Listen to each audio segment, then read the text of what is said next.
बिस्मिल्लाहिर्रहमानिर्रहीम। अस्सलाम वालेकुम। वेलकम करती हूँ मैं आपको अपने चैनल पर।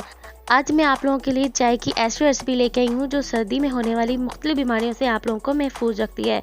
खांसी, नज़ला, जुकाम, गले में दर्द, बलगम, बहुत सारी बीमारियाँ होती हैं जो सर्दी में हम पर हमला कर देती हैं। इसके अलावा ठंड लगने से भी बचाती है। ये इम्यूनिटी बूस्टर चाय आपके इम्यून सिस्टम को एकदम से बूस्ट कर देती है, जिसकी वजह से आप इन बीमारियों से बच जाते हैं। बच्चे भी इस चाय को पी सकते हैं।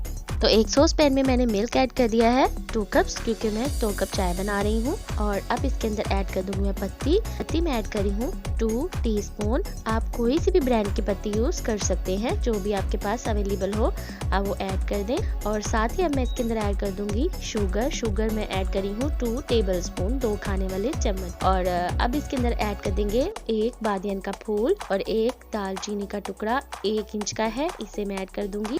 और साथ ही ऐड करूंगी हरी इलायची। ये छोटी छोटी थी इसलिए मैंने 6 अदद ली हैं, वरना आप 4 अदद ऐड कर सकते हैं अगर आपके पास बिग साइज में अवेलेबल है तो। अब मैं इसके अंदर ऐड कर दूंगी जिंजर मैंने लिया है 1 इंच का छोटा सा टुकड़ा। ब्लड प्रेशर वाले मरीज इस चाय में अदरक का यूज बिल्कुल भी मत करें। माशाल्लाह, तो ये देखें चाय में बॉयल आना स्टार्ट हो गए हैं। तो जब चाय में बॉयल आना स्टार्ट हो जाए तो एक डोंगी की मदद से अच्छी तरह से आपने चाय को फेंटते जाना है और तेज आंच पे पका लेना है। तो जब चाय 2 से 3 मिनट तक अच्छी तरह से पक जाएगी, देखिए कितना जबरदस्त सा कलर निकल आया है और ये बहुत ही जबरदस्त सी रेडी हो चुकी है। तो बस अब हम इसको निकाल लेंगे कप्स के अंदर और इंजॉय करेंगे। उम्मीद करती हूँ आपको भी ये चाय की रेसिपी बहुत अच्छी लगी होगी। आपने इस चाय को जरूर यूज करना है। ये आपको सर्दी से भी महफूज रखती है और बहुत सी बीमारियों से भी बचाती है। तो ब्लड प्रेशर वालों के लिए बस ये है कि वो अदरक का यूज मत करें इस चाय में। तो बच्चे भी इस चाय को पी सकते हैं, बस आप बच्चों को हाफ कप दें। तो मिलते हैं नेक्स्ट वीडियो में एक और अच्छी अमेजिंग रेसिपी के साथ। तब तक अपना ख्याल रखें, मुझे दुआ में याद रखें। अल्लाह हाफिज।